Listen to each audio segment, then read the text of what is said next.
可了。现在的人不管上班下班，不管在家或是出门，你一定不能没有这个，就是电话，因为这是人跟人联络的基本方式，所以你一定要会这句。当有人问你的电话号码几号的时候，你要这样说，听清楚喽。爱嘅天花号码嘿，爱嘅天花号码嘿，爱嘅天花号码嘿。我的电话号码是几号？我们现在赶快去看看怎么运用这句话。走。爱嘅天花号码嘿。喂，请问是球儿吗？我是啊。少伟，你干嘛讲话这么客气呀？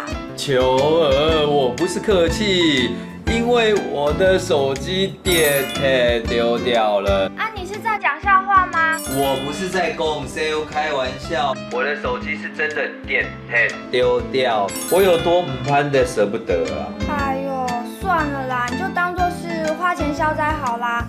攀得舍不得也没办法啊，旧的不去，新的不来嘛。也对啦，旧的唔去，新的唔来，旧的不去，新的不来，破财消灾，破财消灾，只能这样想啦。那你手机掉了啊，里面电话簿不是也都不见，这样不是很麻烦？对啊，所有电话都不见啦。爱嘅天花号码嘿，我的电话号码是938，好，我记住了。球儿，如果有人打电话问你啊，说找不到我啊，你要跟他讲说我的手机掉了，他们打电话到我家。爱嘅天花号码嘿，我的电话号码是。哎呦，我知道你家电话啊，我手机又没掉。哦，好，那麻烦你哦。好。